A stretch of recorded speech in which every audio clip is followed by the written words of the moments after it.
the unknown. So get inside your soul and dig a little deeper. Unlock the unknown. Discovering the truth will make you feel freer. Like a raging focus pain. Mysteries on hurricanes. The truth you seek is unknown. Unlock the unknown. I won't accept it what the skeptics even have to say. They disconnected, redirected, and it's so cliche. So much evidence is building up in opposition. So many elements control the answer to this question.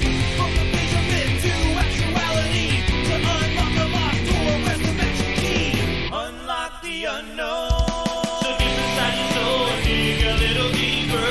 Unlock the unknown. Discovering the truth will make you feel freer. Like a raging focus pain. These mysteries are hurricanes. The truth you seek is unbeknown. Unlock the unknown. You have 77 counties in Oklahoma because of reports in them, 66 counties.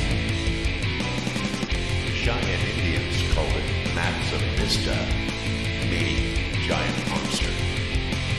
These are some of the best cast footprints that I've seen in a very, very long time. We're creating a river project.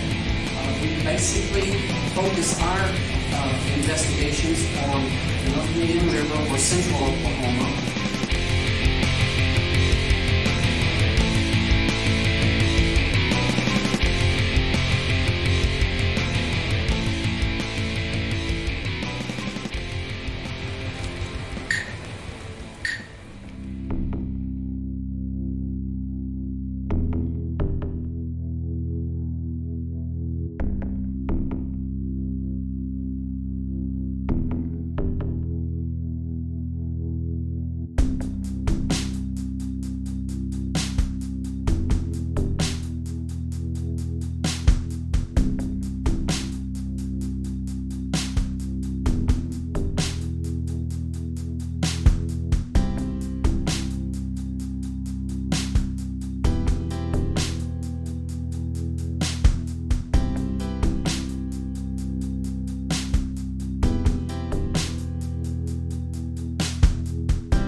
Hey guys, Ryan White, Squatch Ranger here, and I am at Chandler Park here in Tulsa, Oklahoma.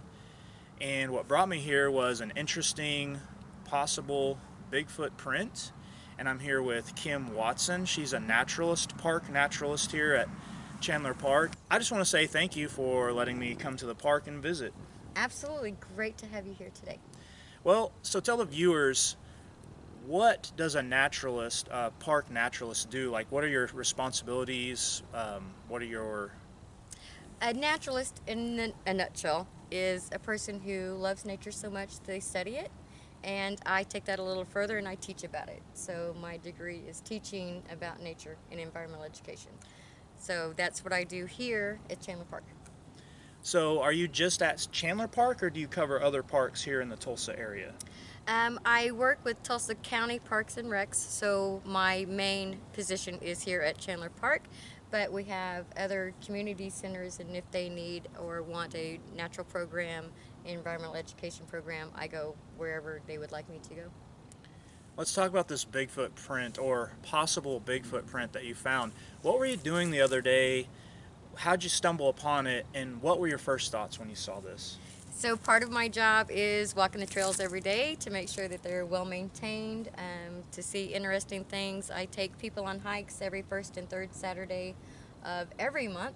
So I was actually out prepping a trail to see what I could see for this weekend's hike, and lo and behold, wow. And I'm going to be going on that hike tomorrow. We're going to check it out and maybe even cast this print. So I want to do a quick Bigfoot quiz with you really fast, if you don't mind. Oh no. Okay. Okay, Kim, so I brought with me this Bigfoot cast. This is actually from 1982. It's the Gray Harbor Hereford Bigfoot cast. Okay. It's from the Pacific Northwest, and a sheriff, his last name was Hereford, that's part of the name. Okay. He was called out to look at some tracks out on a property. He went out there and casted, I think, 6 or 7. And so this is one of the casts. This is a replica that I have bought off the internet. But I was just wondering, what do you think of this? That is incredible. The detail is really, really nice. The ridges through there. And you can tell what foot it is, left side foot. So that's incredible.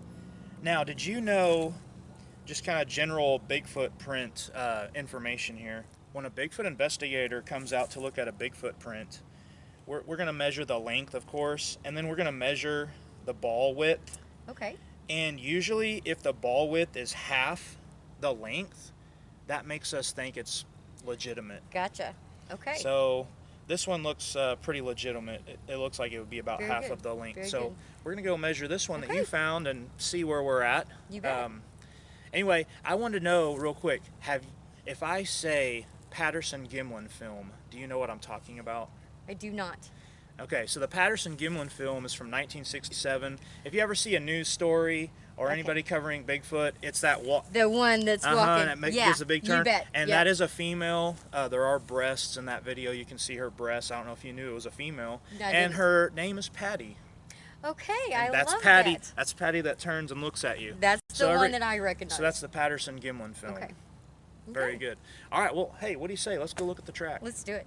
Okay, so we sat on an old rock quarry, so there's a lot of crags and crannies and places that is perfect for hiding out.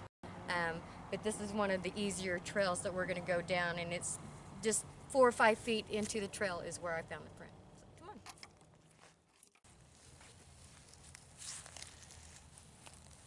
So when I rounded the corner, it was pretty obvious that I had toes sticking up here. These were very, very prominent 3 days ago as fresher print. So I can really see where my toes started. I could tell it was a left foot based on where the toe position was, and it arches kind of this way. So when I seen from that to that, I just went, oh, wow, that's pretty big. There's just the one print. She found the one print, and it's angling off this way. And tell the audience over here what is over there that way. So right now, this is just a grassy area, and there's a little copse of trees behind, but if you keep walking that way, you're going to run right into the trail again. So he can either stay off this way, or she, or step off the trail and go on the other way. But this is just a very small area here, and then you'd meet the trail again. So we did take the measurements. It was about 17 inches long. The ball of the foot was around, what was it, 7? 6 or 7. About 7 inches. Not quite half of the length, but that doesn't necessarily mean it's not a Bigfoot. We did look at the toes, and the toes are spread apart very well. Even that little pinky toe, which I would expect to be more shoved in wearing shoes, and it's not. I mean, no. you can look at the pictures yourself. I did look at some of the comments on Facebook of the Chandler Park Facebook page. There were some people saying this is a deer track. I don't know if they were joking. I don't know if they really legitimately think that's a deer track. I don't think it's a deer. See a deer track in We there just at saw all. a deer walking in here. She pointed out deer tracks to me. This isn't a deer track. This is a person, really big person. For some reason, they decided to step in the mud. It is a warm December. We do have, it was like 80 degrees today. This looks, how old do you think this is? It looks fairly old. I was out here 3 days ago to walk the trail. That's when I seen it, and it was probably 3 days old then. So it wasn't a fresh track. Okay. So it's a week old at least. So it's not out of the possibility. It is a human. It is a person, but I don't think it's out of the possibility of being a legitimate Bigfoot track, guys. Thanks for watching, and thank you so much, Kim. Absolutely. And we're going to shoot some footage tomorrow of the public. It's going to be open to the public. The hike, you're going to do a guided hike. A guided hike at 10 And o'clock. We're hoping to cast this Bigfoot print, so stay tuned.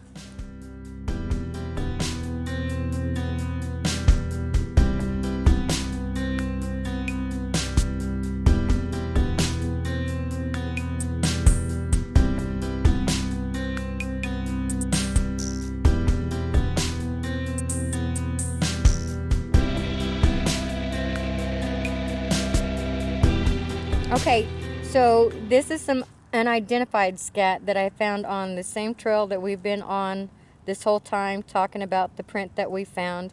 And this I found back in August, and this has got me pretty interested because you can tell that it's as big as my foot, and that's a size 6 foot that's standing right there beside it. And it has intrigued me because once I started looking at it, and I have a blow up right here, I can tell that I have an omnivore of some kind. I have persimmon seeds here, but I also have right here an insect wing fully intact, so it shows me that he's been eating insects. But I also have bits of hair and fur that's through here, as well as bits of other pieces of plant matter. So I have fur, I have wings, I have seeds, so that tells me he eats both plants and animals. It's an omnivore, but I don't have anything in my area that I know of that is going to be laying scat as big as what my foot is. It cannot be a mountain lion. They're full carnivore. Deer, they don't lay scat like that. That's the biggest herbivore we have. The biggest omnivore, raccoon, maybe coyote if it is desperate, but it doesn't lay a scat like that either. So, very intrigued by this unidentified scat. I'm about right where you guys are, and I went, wow, what is that? Oh, do you see it already? Can you already see the toe prints? Yeah, right? So we're not even, 10 feet into 4 days on from when I first found it. So, but also you can see when we have our feet, you can tell the difference between your right and left foot by the angle of it, right? So when you put it like this and you put your shoes on backwards, you know that they're on backwards, right? Because it kind of points the wrong way. Well, our feet kind of angle, and so I can tell, here's my big foot, but I have an arch right here and it's kind of gliding that way. So that shows me that it's a left foot, and I can tell that with different type of animals as well. A coat of hairspray over it, let it dry, it'll hold everything in place. But I'm going to create a dam around it, so it's going to be a slight little thing. Since this is so shallow, we'll want to, you'll want to do a thick cast of it. So when you put it on your wall or whatever, you don't want it to break in half or something like that.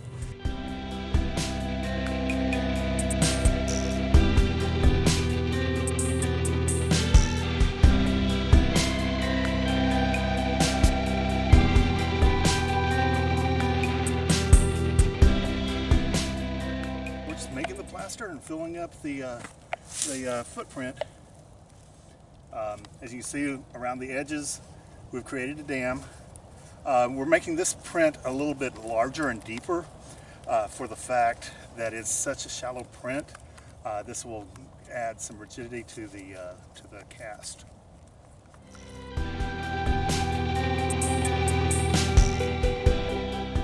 Plaster is all nice and cured. You can see the toe lines, Yeah. though. Yeah, that's awesome. Yeah. Like I said, this is still soft. So I am sure when you're done, you'll send us. I'll send you a cleaned up, and then I'm gonna try to get you a cast of it. So. That's what I'm hoping. Yeah. Yeah, you can still see the toe. But yeah, you can still you Yeah. see the big toe here. Oh, yeah. And then here's the other toes right here. So That's that's awesome. pretty cool. And then you got the bottom of the heel, which is right here. Wow. So well, actually, it's So right when here. we measured it yesterday, we measured it at 17 inches.